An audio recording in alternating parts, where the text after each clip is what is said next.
es la luz que brilló en las tinieblas. Abrió mis ojos, pude ver. Viernes 19 de mayo. Un privilegio, hermanos, el poder compartir la bendita palabra de Dios. Hoy que vamos ya acercándonos a un nuevo fin de semana, ¿verdad? De este mes de mayo.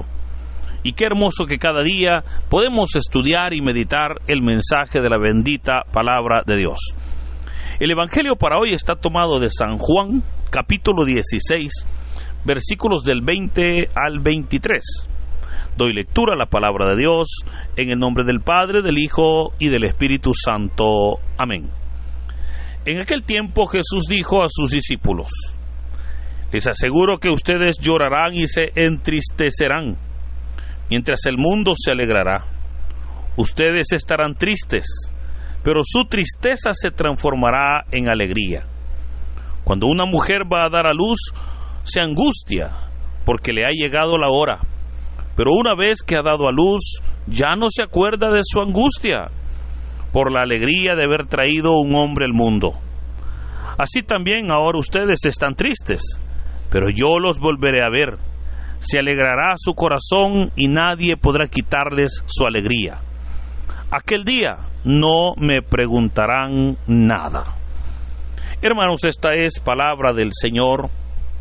Gloria y honor a ti, Señor Jesús. Continuamos con la meditación y lectura del capítulo 16 de San Juan, ¿verdad? Capítulo que hemos leído pues durante toda esta semana, del cual hemos tomado pues muchas enseñanzas, pero que es parte de lo que se conoce como el sermón de despedida, de acuerdo al Evangelio de San Juan, y que, como ya hemos dicho, ¿verdad?, es el sermón más largo que nos presentan los evangelios, ya que inicia, insisto, en el capítulo 13 y termina en el capítulo 17. Durante este capítulo 16 que hemos estado leyendo en esta semana, el Señor ha dejado muy claro, ¿verdad?, la obra del Espíritu Santo. Ha dejado muy claro que Él se va de ellos, o sea, tiene que alejarse del grupo de los apóstoles, pero que no se va por dejarlos o por alejarse directamente de ellos, sino con un propósito. Ya les ha dicho, les conviene que me vaya, porque de junto al Padre les enviaré al Espíritu de Dios.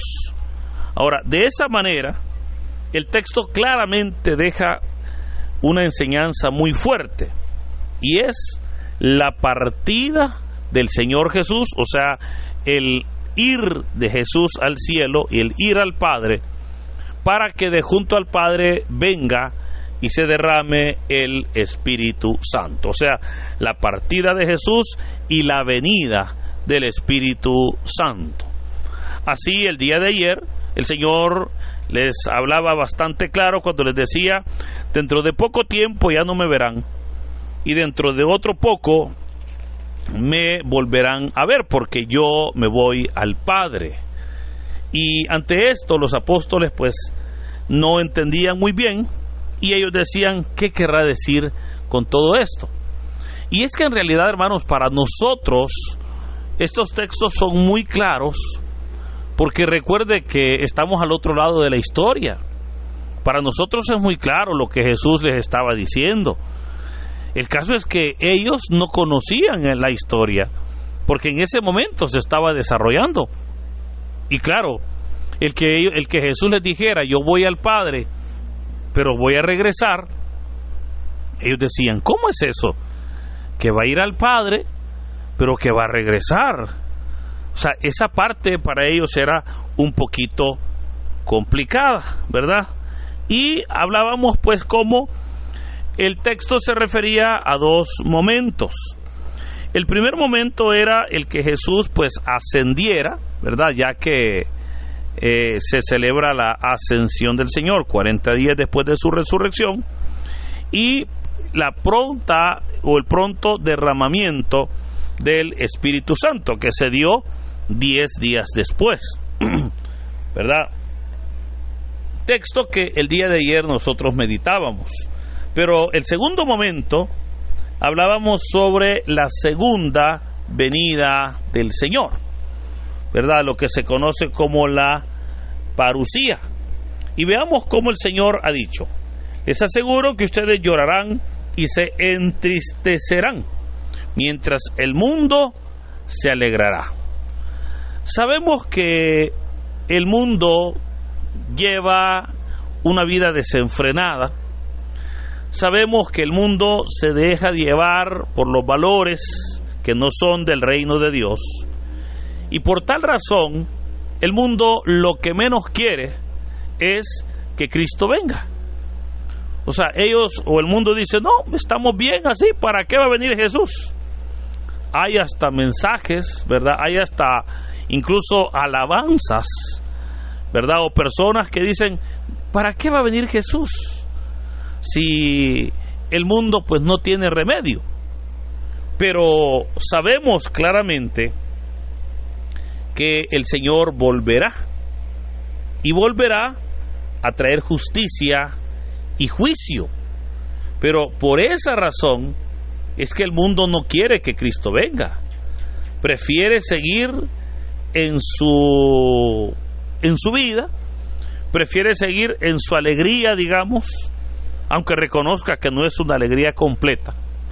Prefiere seguir en su gozo, aunque reconozca que no es un gozo completo, ¿verdad? Prefiere seguir incluso en el pecado. Y eso es trágico, porque cuántas personas prefieren seguir en su vida, aun cuando sea una vida de sufrimiento. Eso es lo duro. Y fíjese, irónicamente, todos sabemos que Dios quiere bendecirnos. Hermano, yo siempre he dicho: mire, yo no conozco a nadie que haya entregado su vida a Cristo y esté arrepentido. Pero si hay un montón de gente que no se quiere arrepentir y por eso la está pasando mal. Ahora, Dios a nadie le va a llegar a complicar la existencia. O sea, nadie va a decir: mire, yo llevaba una vida feliz, pero hasta que llegó Dios a mi vida ahora se volvió triste. No, al contrario. Todo aquel que permite que el Señor llegue a su vida y que le transforme, toda persona que tiene ese encuentro personal con Cristo, toda persona que en verdad se dispone para que el Señor llegue a ordenarle su vida, toda persona que experimenta eso llega a la conclusión que antes de conocer al Señor no era vida la que tenía, y que aquellas cosas que en ese momento se consideraban importantes, el apóstol Pablo dice, ahora en Cristo se considera basura. Por esa razón, hermanos, es que puedo decirle, el mundo no quiere buscar de Dios. El mundo no quiere. ¿Por qué razón? Porque no lo conoce, como ha dicho el Señor. Porque no conoce el gozo, porque el gozo que conoce es hipócrita. Porque la alegría que conoce es a medias. Sí, porque el regocijo que conoce muchas veces no es real, es falso. Ahora, por nuestra parte, sabemos nosotros que el conocer a Dios en verdad es un privilegio, ¿verdad? Y cuando vemos, mire, cómo el ser humano se pierde al ver altos niveles de maldad y cómo el mundo cada día se destruye, es ahí donde nosotros reconocemos que necesitamos que el reino de Dios se instaure en este mundo. Ahora, el reino de Dios, hermanos, vino con Cristo. Recordemos cómo el Señor dijo que con Él venía el reino de Dios. Cuando Él dijo, el reino de Dios ya está entre ustedes. Ahora, ese reino de Dios tiene señales, ese reino de Dios tiene enseñanzas, ese reino de Dios tiene efectos en la persona. Cada vez que una persona se arrepiente, el reino de Dios está llegando a ella. Cada vez que una persona abre su corazón y confiesa su pecado, cada vez que una persona se convierte en un hijo de Dios, en un siervo de Dios, el reino de Dios está haciendo la obra. Recordemos cómo el Evangelio de San Lucas nos presenta cómo Jesús llega a casa de Zaqueo. Y cuando llega a casa de Zaqueo, Jesús no le dijo nada, simplemente se hospedó ahí. Y la sola presencia de Jesús hizo que Zaqueo le dijera: Señor, he decidido que si a alguien le he robado, le voy a retribuir 4 veces lo robado. Y voy a dar la mitad de mis bienes a los pobres. Ahora, fue en ese momento cuando el Señor Jesús dijo: hoy ha venido el reino de Dios a esta casa. Porque se estaban viendo los efectos, se estaban viendo las señales del reino de Dios. Señales que este mundo no conoce. Pero somos nosotros, hermanos, somos nosotros los hijos de Dios los que debemos de implementar el reino. Y por eso Jesús nos enseñó que en el Padre Nuestro, en esa oración hermosa, nosotros pidamos que venga el reino de Dios a nosotros, que venga y que se implemente con sus valores, con sus enseñanzas, con sus efectos, para que podamos nosotros verdaderamente vivir y experimentar, pero ante todo instituir el reino de Dios en esta tierra. Sabemos ahora, esa es parte del reino, pero sabemos que un día el reino de Dios se va a instaurar totalmente. De hecho, fíjese que los teólogos, hablando del reino de Dios, ellos hablan de 2 momentos. El primer momento es el ya del reino de Dios. Y es este que le estoy explicando, ¿verdad? Cómo el reino de Dios ya está implementándose, cómo el reino de Dios ya está abriéndose puertas en este mundo de tinieblas. Pero el segundo momento que hablan los teólogos es el todavía no del reino de Dios. Y ese todavía no se refiere a la segunda venida de Cristo. Cuando Cristo venga, porque Él viene a gobernar, Él viene a traer su reino, Él viene a traer juicio, Él viene a traer verdaderamente ese reino, a implementarlo. Ahí es donde valdrá la pena, y por eso Jesús dijo, mire, dijo el Señor, ustedes estarán tristes, pero su tristeza se transformará en alegría.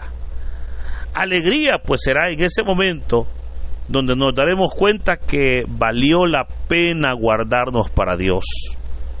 Nos daremos cuenta que valió la pena no participar en el pecado del mundo. O sea, valió la pena el decirle no al pecado y decirle sí a Cristo.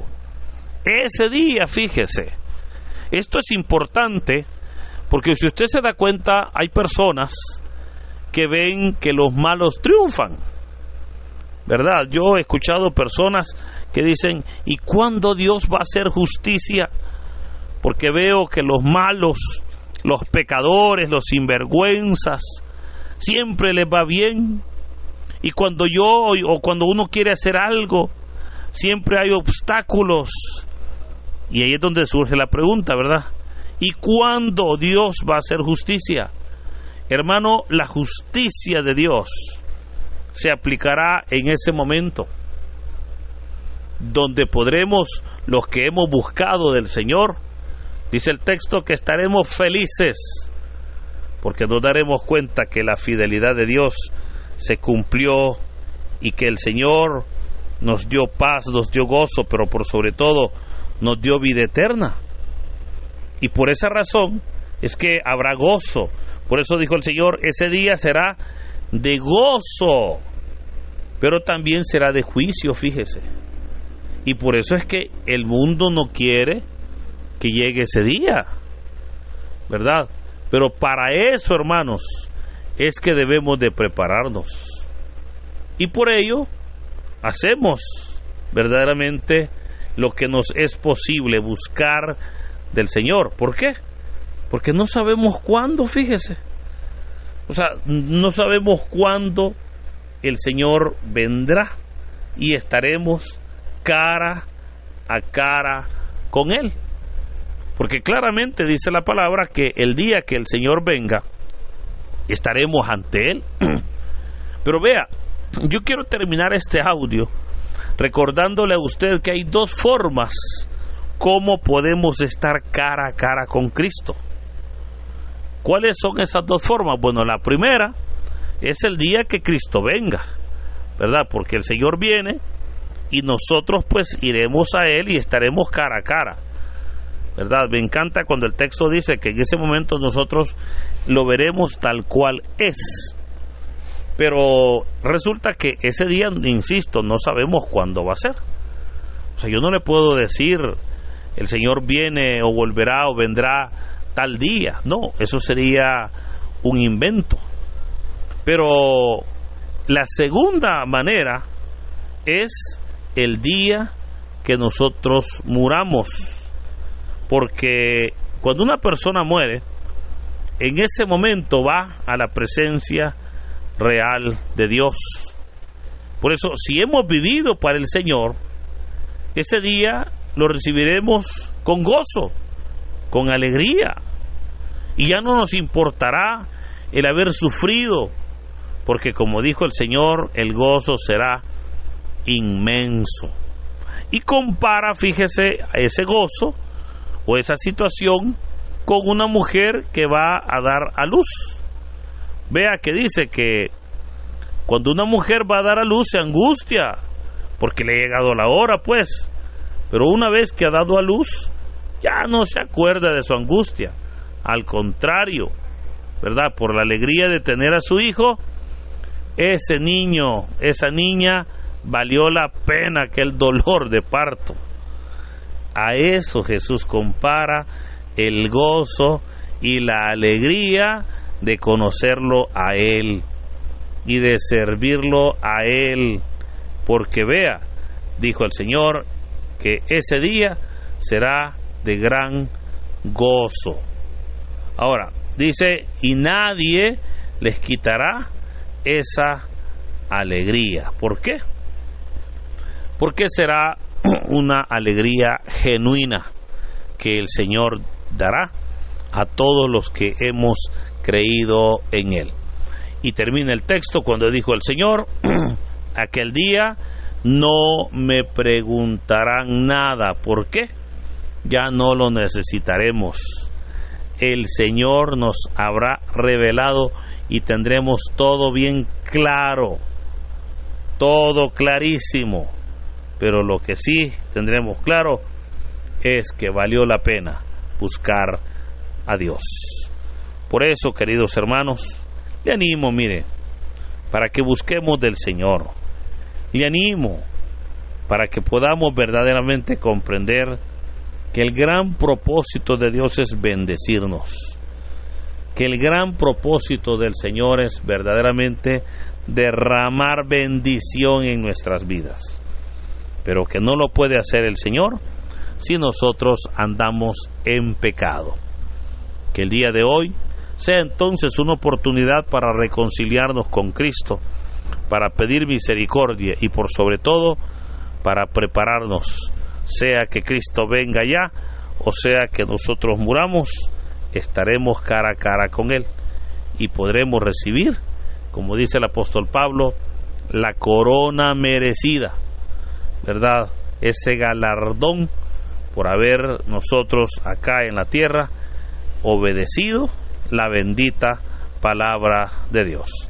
Por eso, hermanos, que este hermoso día Dios bendiga nuestras vidas, que nos llene de su bendición y de su gracia, en el nombre del Padre, del Hijo y del Espíritu Santo.